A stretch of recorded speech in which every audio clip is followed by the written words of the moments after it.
Hey, everybody. Okay, so let me see. I can't figure out what's what, but no, wrong way.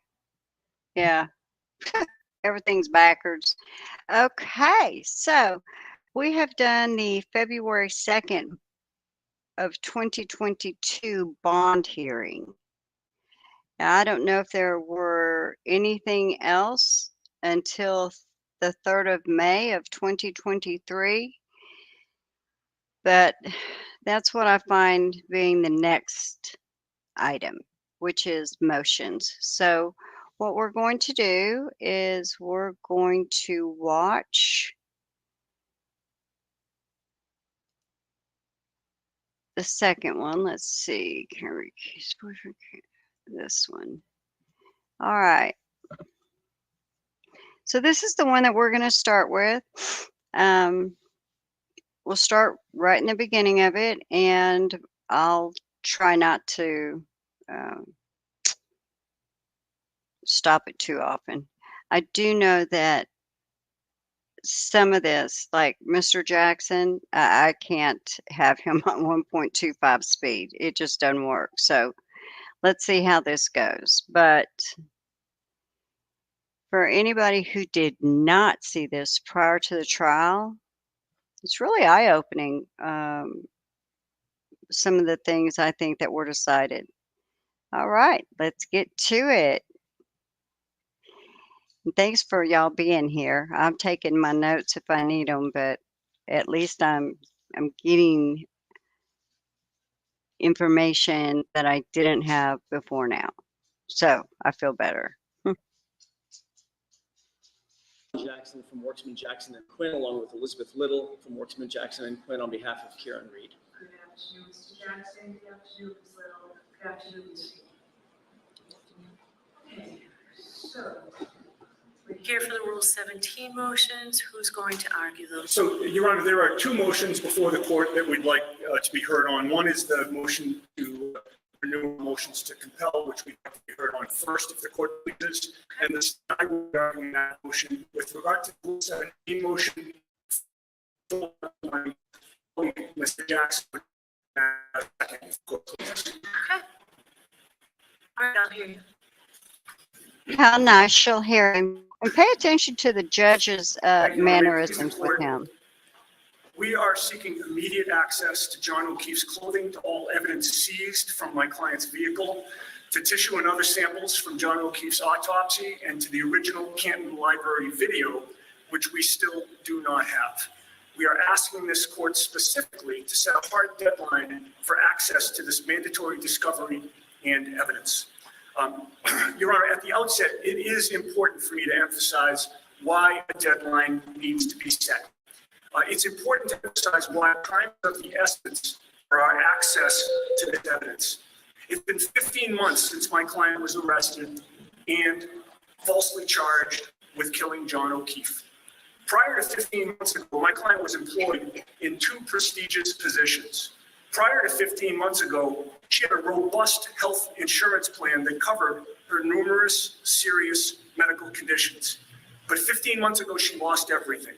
15 months ago, these false allegations began to destroy her life. And for the last 15 months, she has been fighting for her life. 15 months after her arrest, she has no income. She does not come from a wealthy family. Her father was a respected and now retired educator. Her family is very squarely middle class. But given that Karen Reed is now fighting for her life, whatever money that they've saved is all going to her defense in this case. She's hired private counsel from two coasts. She's hired multiple experts at considerable costs. And when I say considerable, I mean tens and tens of thousands of dollars. And the meter is running with each passing court date. She can't afford to scrimp on her defense because her life is at stake. In the 11 months that this case has been pending in this court, we have continually asked for access to the same basic mandatory discovery evidence. We've been prohibited from inspecting that evidence. In February of 2022, the police seized John O'Keefe's clothing. It's now May of 2023. We haven't seen it. We haven't inspected it. We haven't been able to test it. In February of 22, the police seized pieces of taillight from my client's vehicle, pieces that they claim to have found at the residence where John O'Keefe died, despite the fact that multiple searches initially turned up nothing. Pieces of the taillight were only found after Trooper Michael Proctor, conflicted Michael Proctor, had seized my client's vehicle and had it in his possession for well over an hour. That evidence needs to be put to the test, and it needs to be put to the test now. We have been prohibited from testing it, from inspecting it, from even seeing it. There were tissues and other samples from the autopsy of John O'Keefe to which we've been denied access. We believe that when those samples are tested, the results will be exculpatory, likely case ending. But 15 months after she was arrested and 11 months after she was arraigned in this court, that evidence remains hidden from the defense.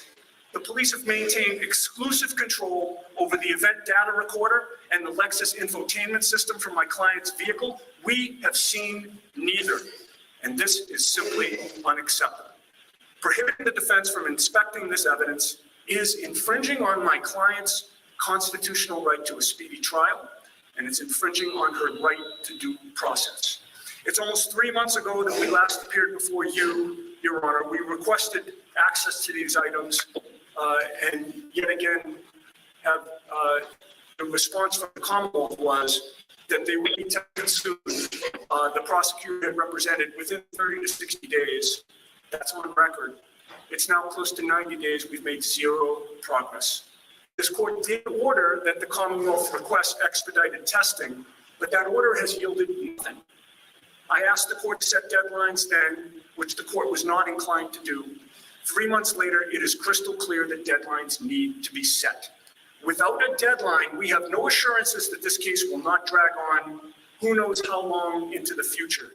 With each passing day, my client, who not only is presumed to be innocent, but is factually innocent, remains jobless, with inadequate health insurance, and with each passing day, her savings and her family's savings continue to be depleted. There is no time to wait. There is no time to waste. It is time for excuses to end. As in our motion, the prosecution and the crime lab move very quickly when they want to. In other cases pending before this very court, the very same investigators secured DNA testing within 2 weeks of opening their investigation before anybody was charged. Contrast that with our case, where here we are 15 months later, no such testing has even started. Regarding the Canton Library video, this court should know we still do not have relevant time periods. From the Commonwealth's evidence, we know that my client drove by the Canton Library at 12:16 a.m. on January 29th because that was recorded. There is video of her driving by at that time, heading to 34 Fairview, her taillight intact. We know that my client arrived back at John O'Keefe's residence at 1 Meadows Ave in Canton at 12:41 a.m. because the Commonwealth produced a voicemail that she left for John, where you can hear the garage door closing, the car door closing, the house door closing while she walked in her high heels on the garage floor. 1 Meadows is about a mile from the Canton line. We know the video equipment was working because they have that footage from 12:16 a.m. But in the video that the prosecution turned over to us, there is a gap in that video from 12:37 a.m. to 12:39 a.m., which would have been the precise time my client would have been driving back past the library. We know that that footage would show that my client's taillight was still intact at that point because she never struck John O'Keefe with her vehicle. Yet the prosecution has produced a video from the library with that crucial time period missing. This evidence is strictly in their possession. We've been told that the Canton police provided the evidence to them via a share file. The Canton Library provided this evidence to them via a share file link, the guest ID and a guest password. We need that link, that user ID and that password. We cannot rely on Trooper Michael Proctor, conflicted Michael Proctor, to sanitize exculpatory evidence before sending it to us. We need the original footage.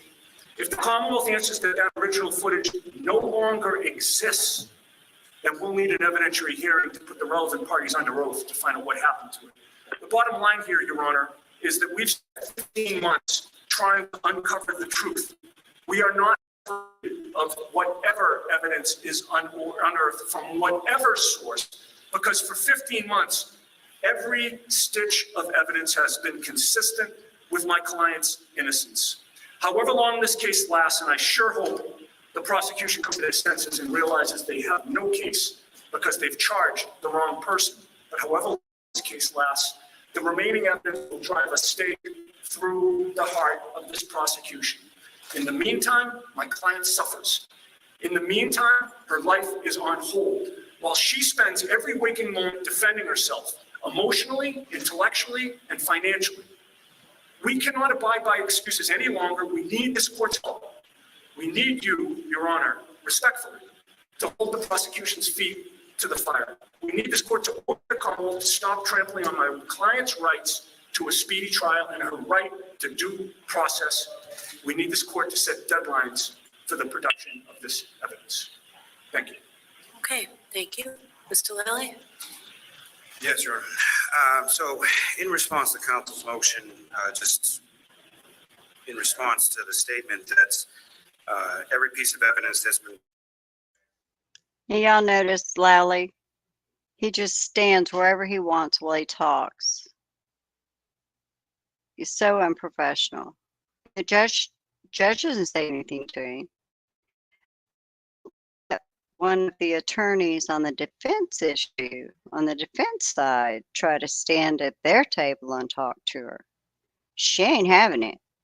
And finally, very politely, is that a word? Politely. Anyway, the defense was very professional in their request to have him go to the podium. To me, that's just a little bit shows his lack of respect for what he's doing anyway. I mean, he's just a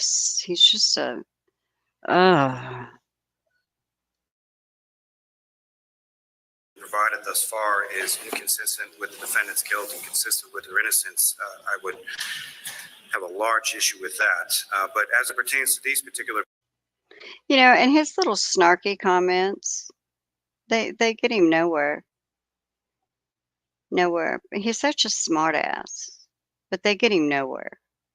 That's ridiculous.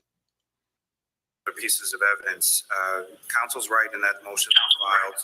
Counsel's right in that motions were allowed when as related to inspection of said materials, the Commonwealth has no issue with inspection of materials once they're back from the lab. Now, the last time we were before this court back in February, the court had asked myself to reach out to the lab and see if there's anything. Okay, I've got to find, I have February 22nd, but I have not found anything for February of 2023. I said February 22nd, February 2022. So I need to look for February 2023 and see what the problem is, because it should be there. All right, I apologize. Sorry. I could have just written that note. Could be done to expedite the analysis. I did that, spoke with and filed the necessary paperwork with the lab to expedite as much of the analysis that could be done at that particular time. So at that time, what I was provided with was a deadline of no later than May 5th. Those items, at least as far as the trace analysis and the criminalistics was concerned, would be completed, and I should expect something close to that date. I confirmed with the lab as of yesterday that that timeline is still a viable one. The case is currently in technical review. So once that's completed, then we should have reports that I'm able to provide to counsel. As it pertains to the inspection and the return of the items from the lab to the Commonwealth's, at least the District Attorney's Office for the State Police's custody, one of the issues that we've had with that is that in order to facilitate some of the necessary DNA testing, some of that testing would be exhaustive. And in particular, there is a hair sample that we recovered from the rear right quarter panel of the defendant's vehicle. It was taken to the lab, and I was informed by the lab that any testing of that DNA for comparative purposes to Mr. O'Keefe would be exhaustive. So on March 10th, I sent counsel a exhaustive testing form that that needed to be filled out, whether or not they want an expert present for that testing or don't want an expert present for testing, is really immaterial, but I need some sort of authorization from council before the sample is subsumed during the course of testing with the lab.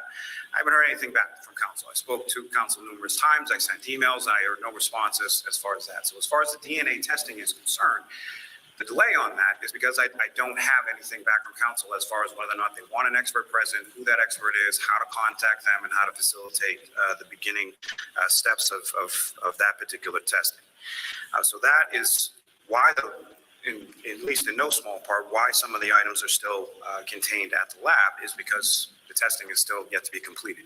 But I do hope to have the trace and the criminalistics, and I expect that by next week at the latest. And again, whatever deadlines that the court sees fit to or deems fit to put on certain things, as far as that's concerned, is certainly within the court's prerogative. I don't think that we need deadlines. I don't think that we need an evidentiary hearing as it relates to it, but that's where it stands. As far as the video is concerned, the video was provided by the IT director for the town of Canton. There was a share file that was shared with the troopers. The troopers, upon receiving that, it was Trooper Dunn who received that video, not Trooper Proctor. If I could just speak briefly as it pertains to Trooper Proctor, there is no conflict. Trooper Proctor is not conflicted in this case. I indicated that specifically in some of the oppositions that were filed to the Rule 17. So there's been some photograph taken from a social media site, which is purported to be Trooper Proctor with one of the McCabe's children who are a witness in the case. The child that's depicted in that particular photograph is not one of the McCabe's children. The McCabe's have 4 daughters. That's not one of them. It's a relative of Trooper Proctor. It has nothing to do with the McCabe's and nothing to do with this case. Whatever conflict counsel believes Trooper Proctor. Okay, now I could be dead wrong, but I believe that I think it was Turtle Boy that said that her children were in the back. It wasn't the children, it wasn't the younger children. That in fact they were in that photo. I believe I heard that. So I could be wrong, but I believe that's what I did hear. So just wanted to toss that out there. Just doesn't exist. Now, as far as the video was provided to Trooper Matthew Dunn of the CPAC unit with the District Attorney's Office, that was then shared with Ms. Crawford. It was a person in our office who specifically who deals with forensic and surveillance video and type evidence. It was then archived on our system. Recently, we reached out and spoke to the IT director with the town of Canton again. That share link I tried to send to council, email essentially wouldn't go through. We tried to open it, essentially it won't open. So the link expired within 30 days within 60 days, if not 30 days of it being shared with our office. But the exact information that was provided by the town of Canton was archived by Ms. Crawford, was then provided to council at her arraignment in Superior Court, as well as I was able to download it onto a Citrix file, which I then shared with council earlier this week. So what we have as a video, what exists as a video, what we were given as a video for those relevant time frames was placed onto the archive within our system, was then placed onto a disk, and what's on the disk and what's been provided to council is what we received. Okay. All right, your next motion? That would be Mr. Jackson. Okay.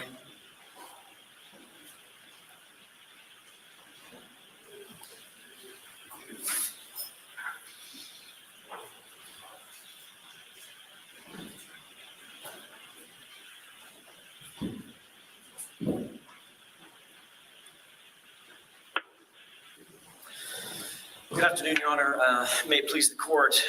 We are, as indicated in our papers, we are seeking summonses, and this is dealing with the animal control issue. That Rule 17 motion, we're seeking summonses directed at 2 entities, the Canton Animal Control and the Canton Town Clerk, both. We believe they both have records. We know they both have records. These are records that we need, the defense needs, to shine a light on Karen Reed's innocence, These are records that are central to our theory of the case, and these are records that we have no other option to get but through a summons. They've indicated to us they have the records, but they need a court order. They need some sort of a summons. Your Honor, in furtherance of this motion, I want to talk for a quick second about a couple of undisputed facts. Undisputed fact number one, on January 29th, 2022, Officer John O'Keefe was found dead in the yard of Brian Albert at his house at 34 Fairview in Canton. That is undisputed fact, where he was found dead and what the circumstances were surrounding that death are why we're here now. Second undisputed fact, when John O'Keefe was found, he had this set of wounds on his right arm. The medical examiner indicated that these wounds were concomitant with his death in terms of the temporal, the time that he died. These were wounds that he suffered at or near the time that he died. And the Commonwealth looks at these wounds and says, there's nothing to see here. Why are we looking at this? This is, you're following a red herring, basically. This is just a road rash. This means nothing. It has no impact on our case one way or the other. This is, according to the Commonwealth, simply a set of injuries that John O'Keefe suffered at the hands of being struck by a moving vehicle. Well, first, I would ask the common sense question, does this look like a road rash? I mean, the court's got years, decades of experience, life experience and legal experience. Of course, this doesn't look like a road rash. It's not a road rash that any of us have ever seen. Or does it look more like claw marks and bite marks from an animal, which is exactly what they are? Second, if it was a road rash, where's the rest of the road rash? John O'Keefe had one set of injuries like this, deep scratches, deep puncture wounds on his arm, on his right arm only, from mid-biceps to mid-forearm and no other place. For instance, mid-biceps and mid-forearm that you might put in front of your face or your body if a large animal was attacking you, resulting in these wounds. Why are the wounds confined just to his right arm? What about all the other pointy bits of a human body? If someone is rolled under a car or rolled in gravel because of the car, what about the shoulders? What about the knees? What about the ankles? What about the elbows? None of that exists. These are the only wounds. They're confined to his right arm, and they're deep scratch wounds, puncture wounds that are indicative of claw marks and bite marks from a large animal. And third, what about the Commonwealth's own expert? She has to have opined about this, correct? She has to have said during the grand jury, I mean, this was a full-throated investigation surrounding the potential murder of a police officer. What does the Commonwealth's own expert say? First of all, she was never asked by the Commonwealth during the course of the grand jury about the injuries. It took a grand juror actually asking the question of the witness, and she said, no, I cannot say that is a road rash. There's just these wounds are road rash. She had to have at least talked about the fact that it was an animal. She had to. The Commonwealth had to have asked that question. She actually said nothing about whether or not it's consistent with an animal, because the Commonwealth very particularly did not ever pose that question. But we did. We hired one of the preeminent medical examiners in the country, a doctor by the name of Sheridan, Frank Sheridan, and he wasn't some deputy medical examiner. Dr. Frank Sheridan was the medical examiner for San Bernardino County in California, with more than 12,000 autopsies under his belt, the supervising medical examiner for one of the largest counties in California, and he concluded to a scientific certainty that these wounds are from an animal attack. Period. Full stop. So, what do we know about animals and the Alberts? Which is exactly where Officer John O'Keefe was found dead. In February of 2017, we know that the Alberts had a dog. There's a photograph of Brian Albert with a dog, Chloe, in the foreground. By 2019, the Albert family registered ownership of that German Shepherd. Moving on to 2022, in January of 2022, specifically January 29th, John O'Keefe suffers these animal puncture wounds, these animal scratches, these animal bite marks that are heretofore and up to this date, today, completely unexplained by the Commonwealth. By May of 2022, Karen Reed's defense team starts asking questions about this animal, about the injuries, about the dog, about what dog existed at the Albert's house. Where is the dog? We started inquiring. That same month, amazingly, the Alberts informed the Canton Animal Control that the dog was remarkably, mysteriously rehomed. The dog was gotten rid of. And to date, the Commonwealth has yet, as my colleague just mentioned, has yet to release the tissue samples to us for DNA testing to determine if there's evidence in these wounds of a canine attack, which we believe there will be.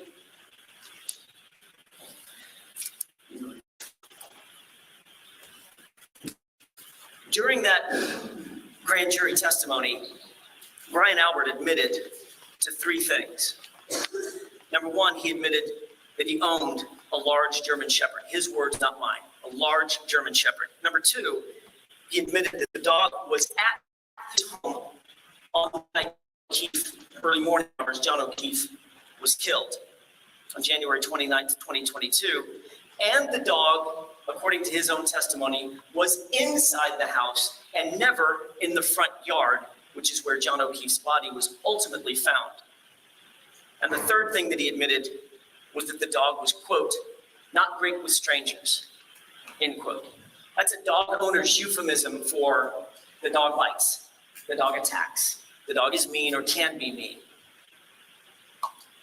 So why wouldn't the Commonwealth ask about these injuries? Why wouldn't the Commonwealth inquire, as we have been inquiring, about the nature of these injuries and their significance in terms of John O'Keefe's death?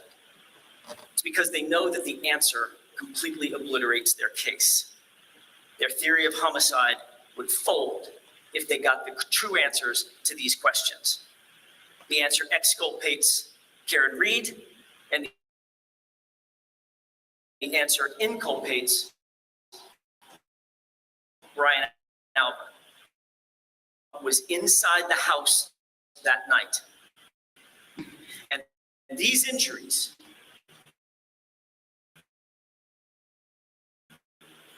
were suffered or sustained at the time John O'Keefe was killed. Then that means John O'Keefe was inside the house when he was killed.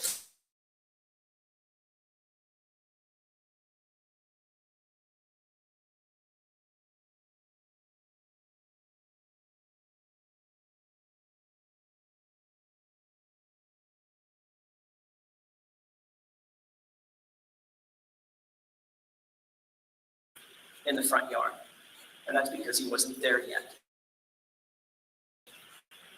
Multiple people walked out of the house, multiple people who would have no other reason, who had no reason to lie about that. A 200-pound man, 6'2", lying in the front yard. The person saw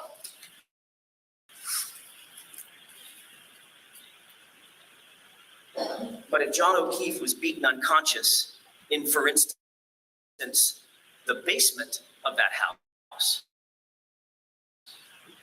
and later moved to the front yard after the guests left, there's your answer as to why no one saw him.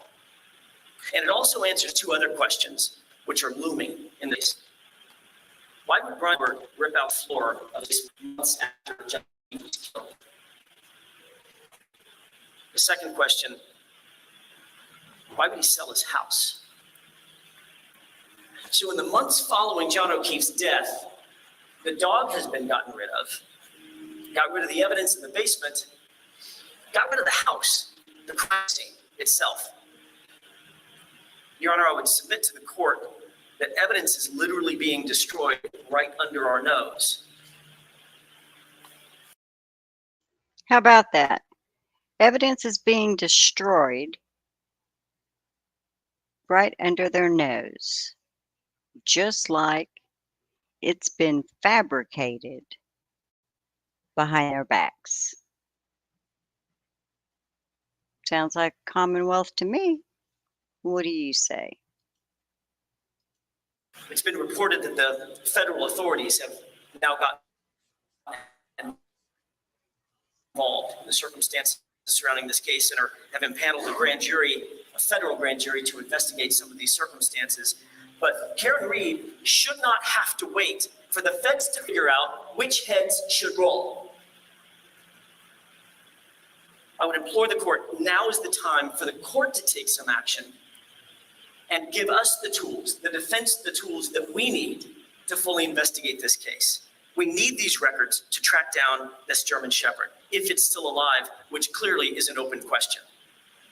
Our understanding is, at least up to this point, is that the dog was not only rehomed, but rehomed out of state, out of the jurisdiction of this court and out of the reach of the defense, or at least that was the attempt. We need those records to find where that dog is. If the dog still exists, we need a saliva sample, we need a hair sample, we need something. And then we need that they can be compared. This is vital to the defense. We ask that the summonses at issue for the two entities that we've described, if those summonses issue, the request clearly meets the Lampron standards. Number one, it's relevant evidence. Number two, we definitely need a subpoena or a summons. They will not provide the information without a court order. Number three, this information is necessary for defense. And this fishing, I think we've established, this is not just fishing. We got to fish on the hook. We just need the I will submit on further oral argument regarding the issues or the summonses surrounding the animal control and Canton town clerk. If the court has any further questions about those, I'm happy to answer them. If not, I can certainly give the court a preview of the second Rule 17 motion, which deals with the phone records and the actual phone of Brian Albert. But I believe the court has indicated, and we've suggested, that an evidentiary hearing is in order. As I understand it, the parties have agreed for an evidentiary hearing, and we rearranged our schedule a bit so that we could accommodate you. That's perfect. Okay. The only thing I would say in furtherance of that, very briefly, is the Commonwealth has suggested that Rule 17 is just sort of a regurgitation of something that we filed back in, I think it was September. That could not be further from the truth.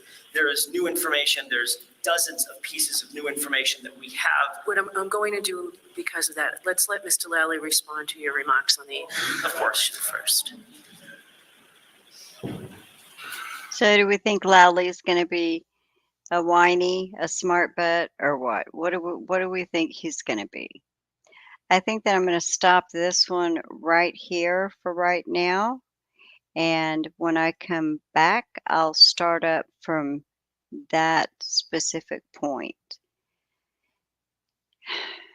I'm still, well, I haven't had too much to say. I know that in some of these I'm going to have lots to say, and in others it's just listening.